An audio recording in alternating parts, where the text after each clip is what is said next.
Si vous n'entendez pas maintenant, il est peut-être trop tard. Message urgent de Dieu, ne l'ignorez pas. Et si je vous disais que le silence que vous ressentez en ce moment pourrait bien être un appel de Dieu?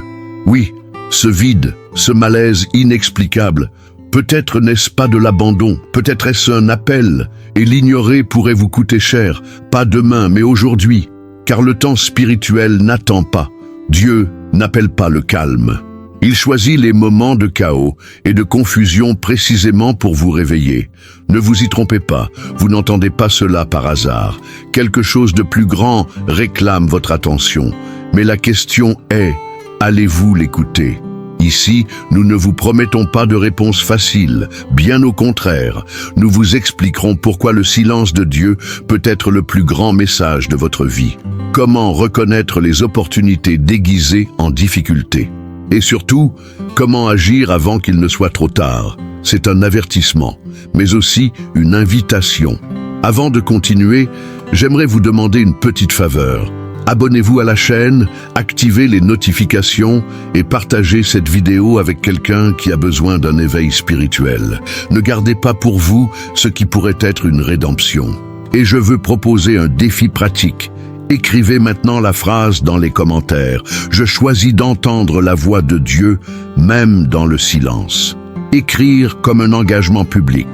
Quiconque déclare, décide. Et qui décide, transforme. Maintenant, êtes-vous prêt à comprendre l'appel? Car la réponse n'attendra pas que vous vous sentiez prêt. L'appel de Dieu est la sensibilité spirituelle. Dieu ne suit pas notre rythme. En fait, il choisit souvent les moments les plus inattendus pour nous appeler. Juste au moment où nous pensons que tout s'écroule, quand le sol se dérobe sous nos pieds, quand le silence semble dominer notre âme.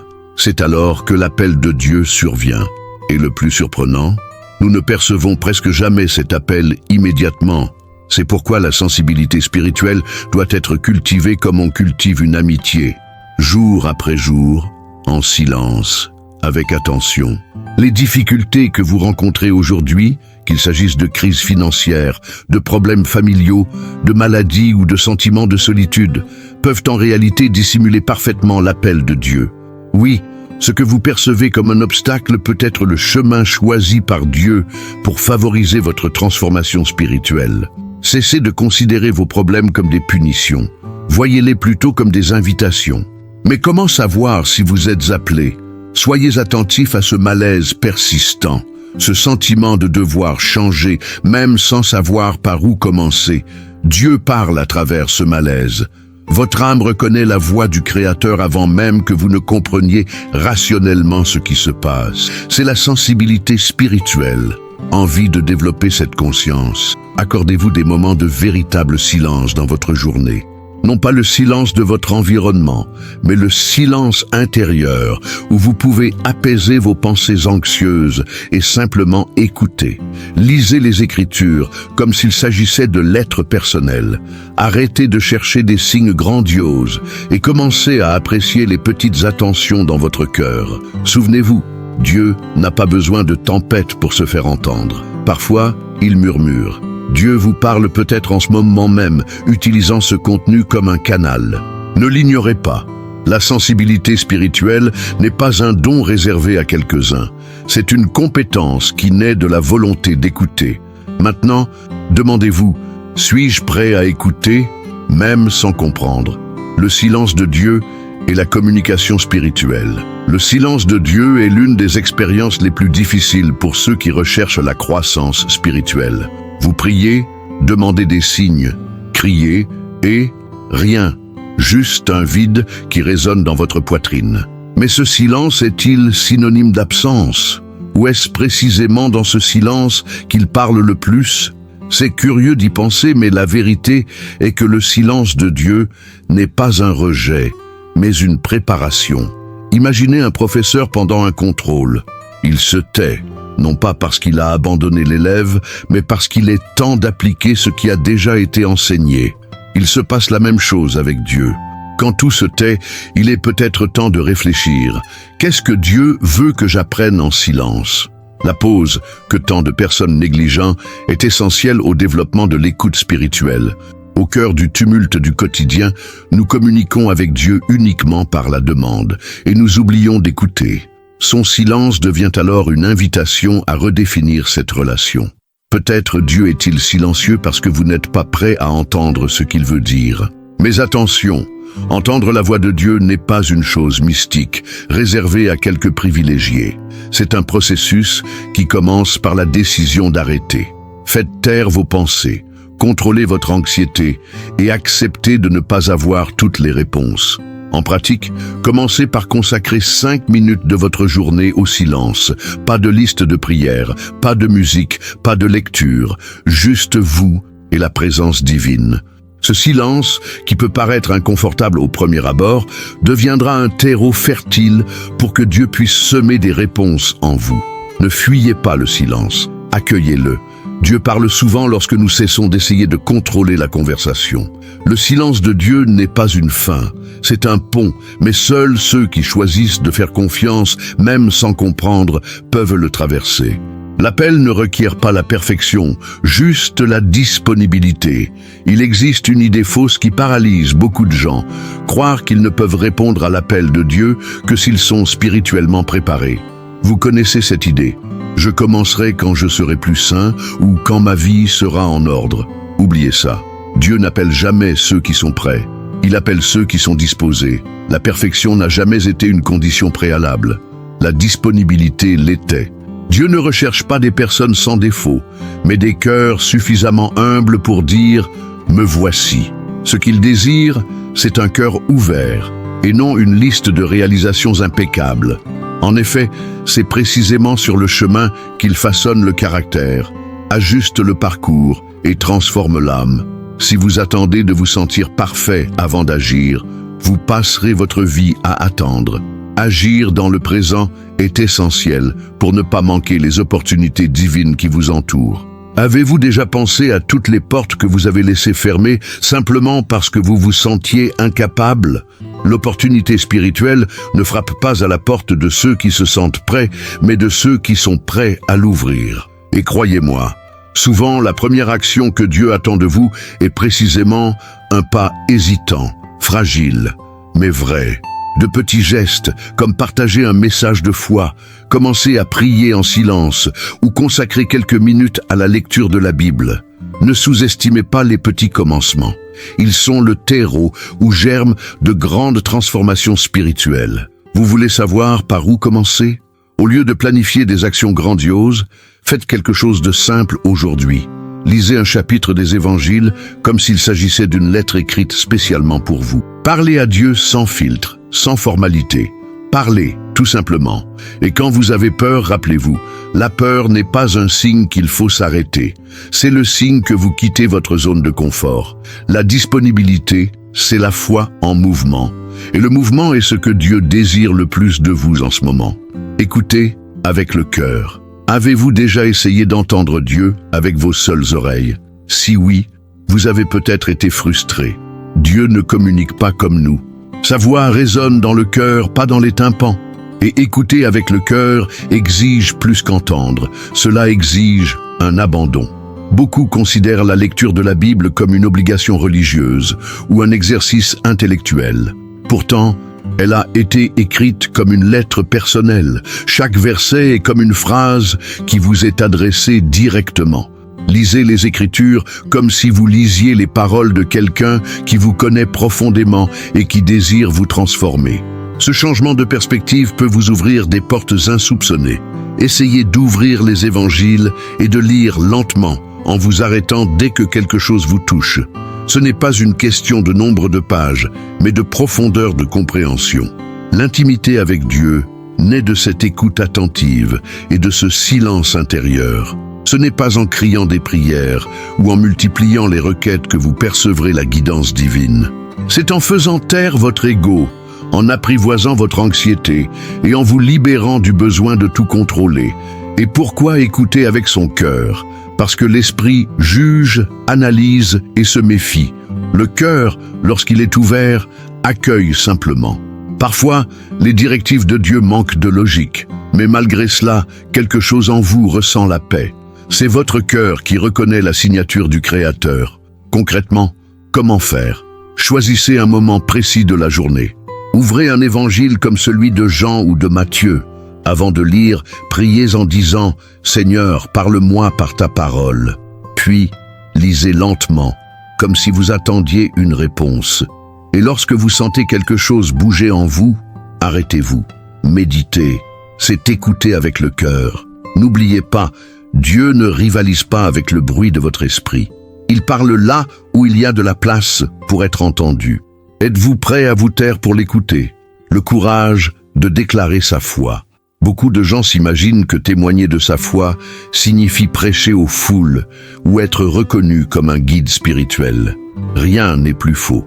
Le véritable témoignage, celui qui touche le cœur de Dieu, se manifeste par de petits actes. Et savez-vous ce qui demande le plus de courage?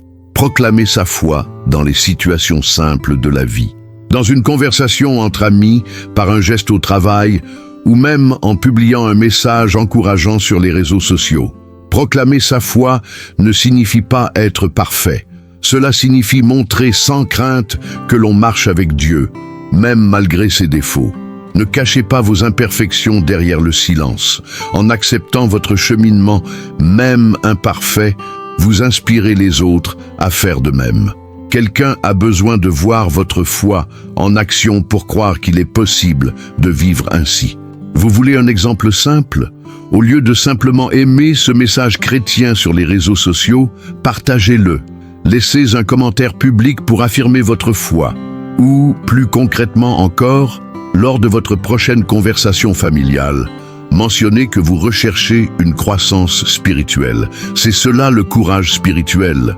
Être une lumière là où il serait plus facile de se cacher. Mais attention, n'en faites pas un spectacle. Proclamer sa foi est un acte de vérité, pas une apparence. Quand votre cœur se connecte à Dieu, le témoignage jaillit naturellement. C'est comme une bougie allumée dans l'obscurité. Elle n'a pas besoin d'annoncer sa lumière. Elle brille, tout simplement.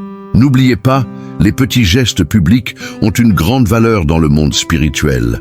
Un simple « que Dieu vous bénisse » ou une invitation à écouter un message de foi pourrait être le début d'une expérience transformatrice. La question est, êtes-vous prêt à rendre votre foi visible? Le courage ne consiste pas à ne pas avoir peur, c'est décider d'agir malgré elle. Transformation en dehors de la zone de confort. Dieu ne travaille pas pour vous mettre à l'aise. Il travaille pour vous transformer, et la transformation se produit presque toujours en dehors de votre zone de confort. Après tout, comment pouvez-vous grandir si vous persistez à rester là où vous vous sentez en sécurité? Peut-être que ce malaise que vous ressentez ces derniers temps n'est pas l'ennemi, mais un coup de pouce de Dieu qui vous appelle à quelque chose de plus grand. Beaucoup de gens font l'erreur de croire que la transformation spirituelle se produit dans les moments de calme, quand tout va bien.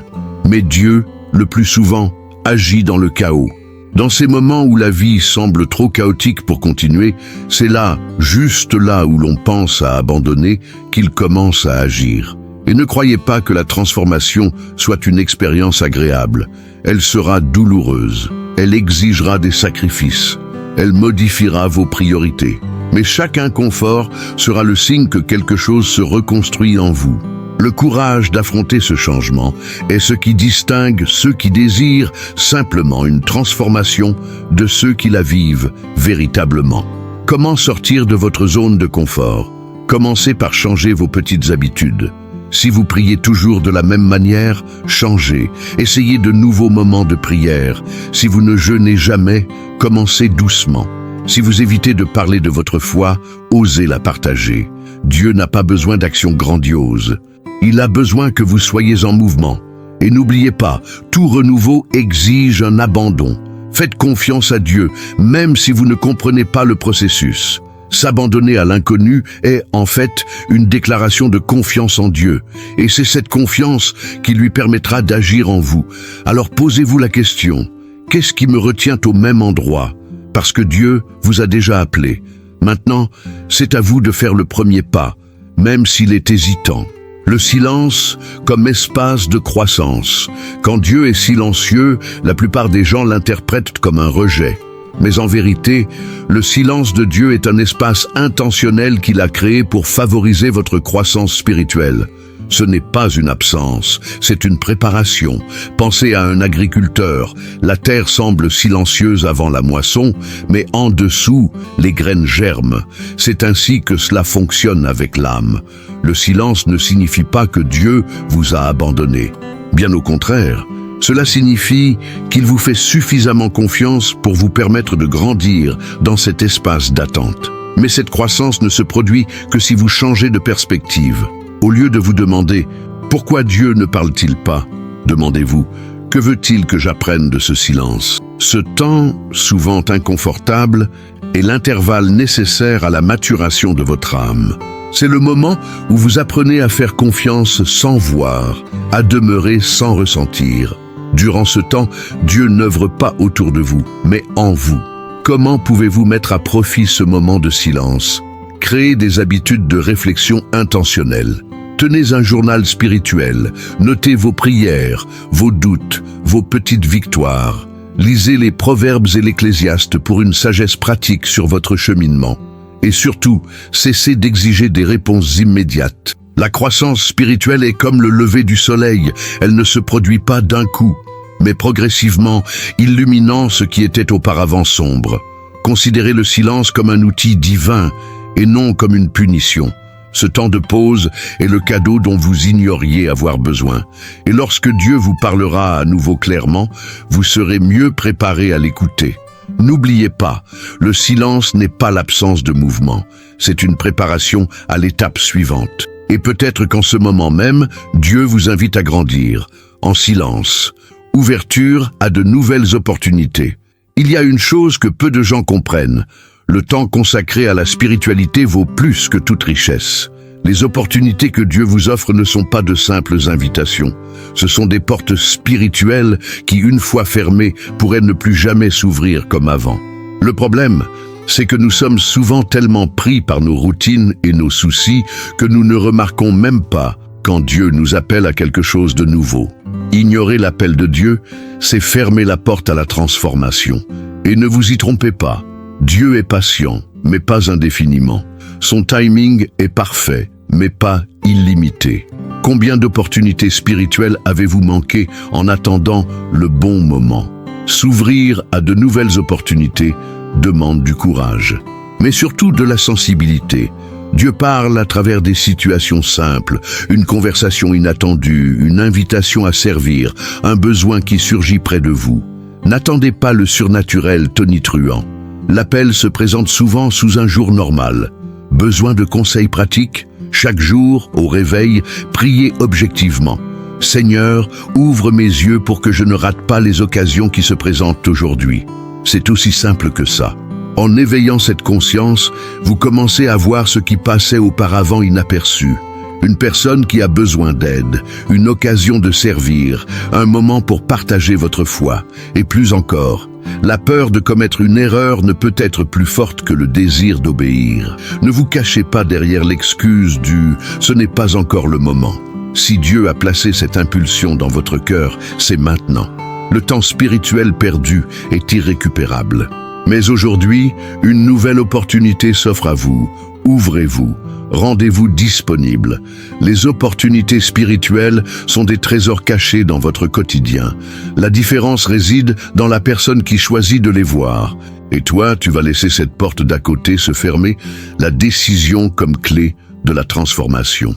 La plus grande erreur spirituelle n'est peut-être pas le manque de connaissances ou d'opportunités, c'est l'indécision. La vie spirituelle est faite de choix quotidiens et non de grandes révélations occasionnelles. Et chaque décision que vous remettez à plus tard est une opportunité de transformation que vous rejetez involontairement. Il est important de comprendre. Dieu appelle, mais ne force pas. Il invite, mais ne pousse pas. La transformation spirituelle commence lorsque vous prenez la décision d'agir, même sans avoir toutes les réponses. Après tout, la foi n'est pas l'absence de doute. La foi, c'est choisir de marcher même en portant le doute à ses côtés. La décision est l'action dans sa forme la plus pure. Lorsque vous décidez de vous lancer, le ciel vous est favorable. Même un petit pas peut ouvrir des portes spirituelles auparavant fermées. Mais pour y parvenir, vous devez choisir de dépasser la théorie et de passer à la pratique. Et savez-vous ce que cela signifie? Vous n'avez pas besoin d'attendre de ressentir le besoin d'obéir. Ceux qui décident agissent. Ceux qui ressentent stagnent souvent. Besoin de conseils pratiques? Optez pour un changement spirituel concret aujourd'hui. Pas demain. Quelque chose de simple. Se lever 10 minutes plus tôt pour prier, envoyer un message d'encouragement à quelqu'un, jeûner pour un repas. Une petite décision, maintenue jour après jour, a plus d'impact que n'importe quelle émotion passagère. Le secret de la transformation ne réside pas dans de grands événements surnaturels. Il réside dans des décisions ordinaires prises avec constance. Dieu honore ceux qui décident d'agir même dans l'incertitude, car c'est dans ce choix qu'il trouve l'espace nécessaire pour agir. Maintenant, regardez votre vie. Quelle décision remettez-vous à plus tard, par peur, par doute ou par confort? Souvenez-vous, le temps ne s'arrête pas, et votre transformation n'attend qu'une chose, votre décision. L'action est un test de foi. La foi n'est pas quelque chose que l'on ressent, c'est quelque chose que l'on démontre. Et savez-vous comment? Par l'action. Il est facile de dire qu'on fait confiance à Dieu quand tout est au point mort. Mais le véritable test de la foi apparaît quand on décide d'agir, même sans garantie. Agir, c'est placer sa confiance en Dieu de manière concrète, visible et réelle. Beaucoup de gens confondent l'attente de Dieu avec la stagnation. Mais s'attendre au Seigneur ne signifie pas rester immobile. Cela signifie continuer à marcher, même sans avoir une vision complète du chemin. C'est comme traverser un pont dans le brouillard. On ne voit que la prochaine étape, mais il faut avoir confiance que la structure est là. La vraie foi exige de l'action. Et cette action commence modestement. Un oui à une invitation. Une prière que vous n'avez jamais dite auparavant, un changement d'habitude. Dieu n'attend pas de vous que vous changiez tout d'un coup, mais il attend de vous que vous fassiez quelque chose. Un premier pas, même timide, vaut mieux dans le monde spirituel que 1000 intentions jamais réalisées. Envie d'une pratique simple? Choisissez quelque chose que vous sentez que Dieu vous demande, quelque chose que vous avez repoussé, et faites le premier pas, même si c'est petit. Mettez en pratique ce que vous savez, même sans avoir vu le chapitre suivant. La foi qui demeure dans la pensée n'est que théorie. En agissant, elle devient témoignage. De plus, vos actions peuvent devenir la réponse à la prière de quelqu'un. Peut-être votre acte de foi sera-t-il le miracle que quelqu'un attend. Alors n'oubliez pas, même un petit geste, comme partager ce message avec quelqu'un, peut être un acte de foi. Ne sous-estimez pas les petits commencements, ils sont le début de transformations plus grandes. Maintenant, demandez-vous, que pouvez-vous faire aujourd'hui pour transformer votre foi en action concrète? Le mouvement est essentiel. S'il y a une vérité spirituelle souvent ignorée, c'est celle-ci. Dieu œuvre tandis que vous bougez. Attendre des réponses d'un ciel stagnant, c'est comme demander de récolter sans semer. Agir n'est pas facultatif, c'est essentiel. Non pas parce que Dieu a besoin de votre travail, mais parce que le mouvement est l'environnement où la transformation se produit. Beaucoup de gens passent des années à rêver d'un changement spirituel, sans jamais y parvenir. Pourquoi? Parce qu'ils confondent désir et action. Désirer est passif. Agir, c'est décider de marcher chaque jour. En résumé, Dieu n'attend pas la perfection de vos mouvements. Il attend de la disponibilité. Même si vous prenez une mauvaise direction, le simple fait d'avancer permet à Dieu de vous rediriger. En pratique, n'attendez pas que le moment soit venu pour commencer quelque chose. Lancez-vous et laissez le moment devenir propice. Lisez, priez, servez, partagez votre foi. Pas besoin de faire grand. Continuez simplement d'avancer. Le mouvement distingue ceux qui souhaitent simplement changer de ceux qui sont véritablement prêts à être transformés. Prenons l'exemple d'un bateau. À l'arrêt, il est impossible de changer de direction. Mais lorsqu'il est en mouvement, un léger ajustement du gouvernail peut le mener vers une destination complètement différente. Votre vie spirituelle fonctionne de la même manière. Alors posez-vous la question aujourd'hui. Est-ce que j'avance ou est-ce que je souhaite simplement?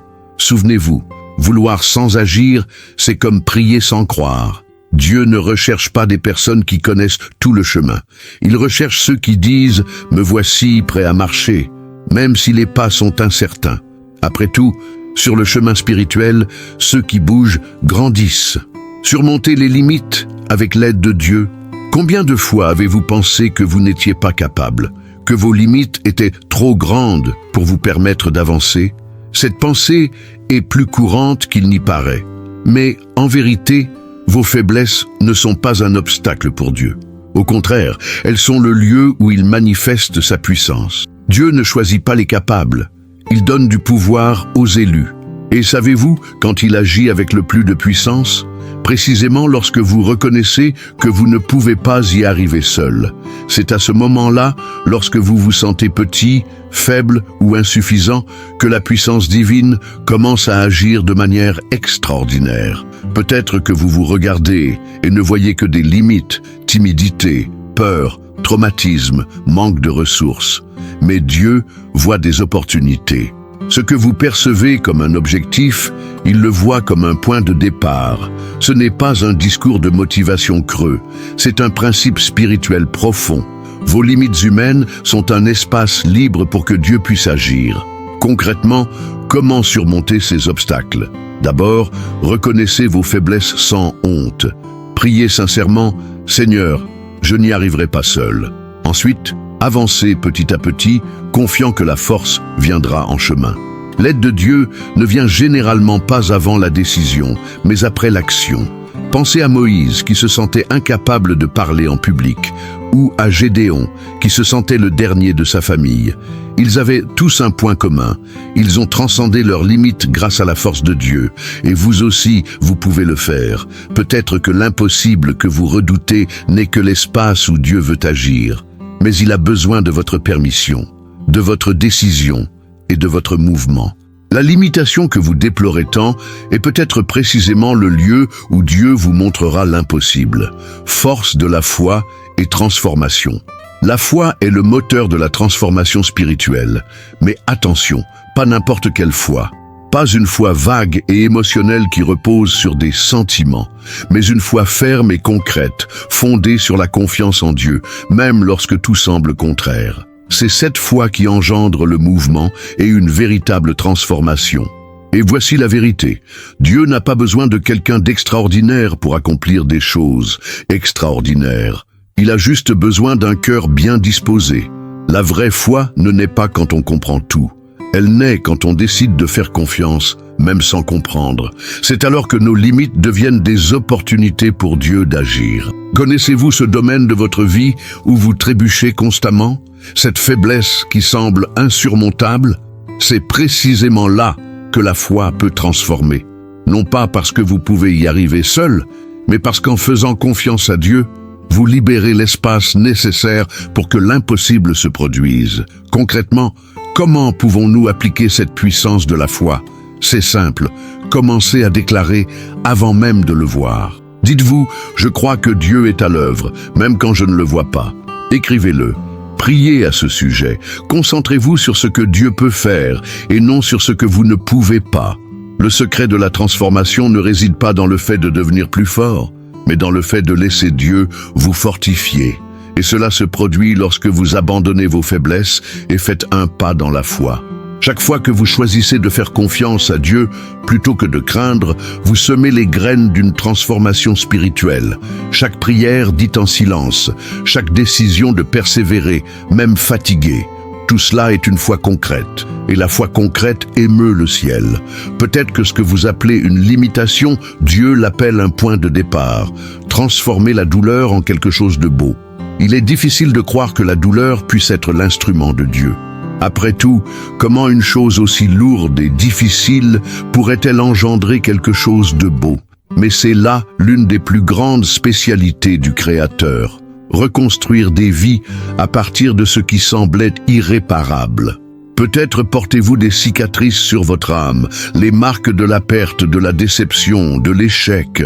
Mais sachez ceci, Dieu ne gaspille pas la douleur. Tout ce qui vous a blessé peut, entre ses mains, devenir un instrument de transformation pour votre vie et celle des autres. Rappelez-vous, les arbres les plus hauts poussent sur les sols les plus perturbés.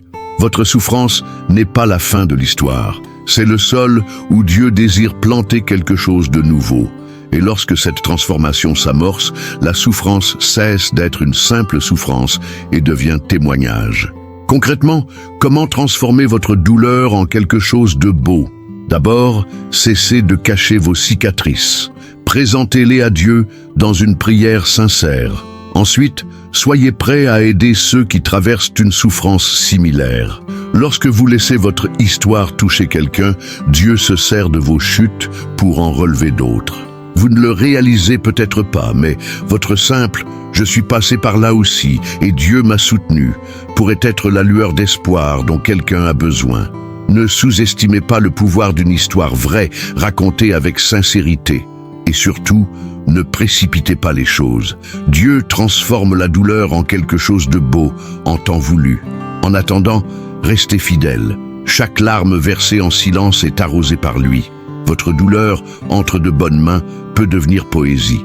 Et cette poésie, écrite par Dieu, sera lue par des gens que vous n'auriez jamais imaginés. Maintenant, réfléchissez. Êtes-vous prêt à abandonner vos blessures pour qu'il puisse les transformer en guérison? Réflexion et action. Réfléchir sans agir, c'est comme planifier un voyage sans jamais quitter la maison. Dans la vie spirituelle, penser, méditer ou comprendre ne suffit pas. Il faut transformer la réflexion en action. Et cela ne signifie pas attendre de se sentir prêt. Il s'agit de choisir d'agir même en nourrissant des doutes et des insécurités. Après tout, la véritable transformation se produit lorsque la réflexion rencontre la pratique. Beaucoup reconnaissent l'action de Dieu dans leur vie, mais stagnent dans la contemplation. Ils ressentent l'appel de Dieu, perçoivent des opportunités spirituelles et ne font rien. Pourquoi? Parce que l'action exige un engagement. Et l'engagement parfois fait peur. Si vous sentez que Dieu vous appelle à quelque chose, ne compliquez pas les choses. Commencez par l'essentiel. Si vous ressentez le besoin de vous réconcilier avec quelqu'un, envoyez-le. Si vous réalisez que vous avez besoin d'une plus grande intimité spirituelle, consacrez du temps chaque jour à la lecture de la Bible. Les petits gestes sont des graines qui poussent avec le temps. N'attendez pas pour planter des arbres. Commencez par des graines. Un secret important, la transformation spirituelle ne nécessite pas de changements radicaux d'un seul coup. Elle exige des décisions concrètes, cohérentes et conscientes. Chaque petite action, faite avec sincérité, attire l'action de Dieu dans votre vie. Besoin d'un conseil pratique? Prenez un stylo et du papier et écrivez dès aujourd'hui. Qu'est-ce que Dieu m'a demandé que je n'ai pas encore mis en pratique? Énumérez au moins 3 points. Ensuite, choisissez-en un pour commencer à agir dès maintenant. Simple, direct et clair. La réflexion sans action est une stagnation. Mais lorsque l'on décide d'avancer, même lentement, chaque pas devient une déclaration de foi. Et Dieu honore ceux qui décident d'agir. La question demeure, quelle action concrète allez-vous entreprendre aujourd'hui en réponse à l'appel de Dieu? Et maintenant, après tout ce que nous avons discuté, il ne reste plus qu'une question. Que ferez-vous de ce que vous venez d'entendre? Car savoir ne suffit pas. Réfléchir sans agir ne transforme personne. La décision vous appartient. Sentez-vous l'appel de Dieu? Alors ne l'ignorez pas. Le malaise que vous ressentez aujourd'hui vient peut-être de Dieu lui-même qui vous dit « Fils, lève-toi, il est temps de marcher. » Et rappelez-vous, il n'exige pas la perfection. Il demande de la disponibilité. Le premier pas peut paraître petit, mais dans le monde spirituel, il est immense. Quelles décisions repoussez-vous par peur? Quelles opportunités divines ignorez-vous involontairement? Et si ce silence que vous appelez abandon était en réalité une pause stratégique pour votre croissance? Maintenant, je vous invite à quelque chose de plus profond. Écrivez dans les commentaires ce que Dieu vous a dit à travers ce message. Ne laissez pas cette réflexion s'éteindre en vous. Partagez-la. Donnez un nom à votre prochaine étape de foi. Si ce message vous a touché, abonnez-vous à la chaîne et activez la cloche. Chaque contenu est conçu pour vous aider à grandir spirituellement, même lorsque le chemin semble difficile. Et n'oubliez pas, l'action est la preuve d'une foi véritable. Ce que vous ferez désormais témoignera de la profondeur de votre confiance en Dieu. Je crois que votre transformation commence aujourd'hui. Et vous ?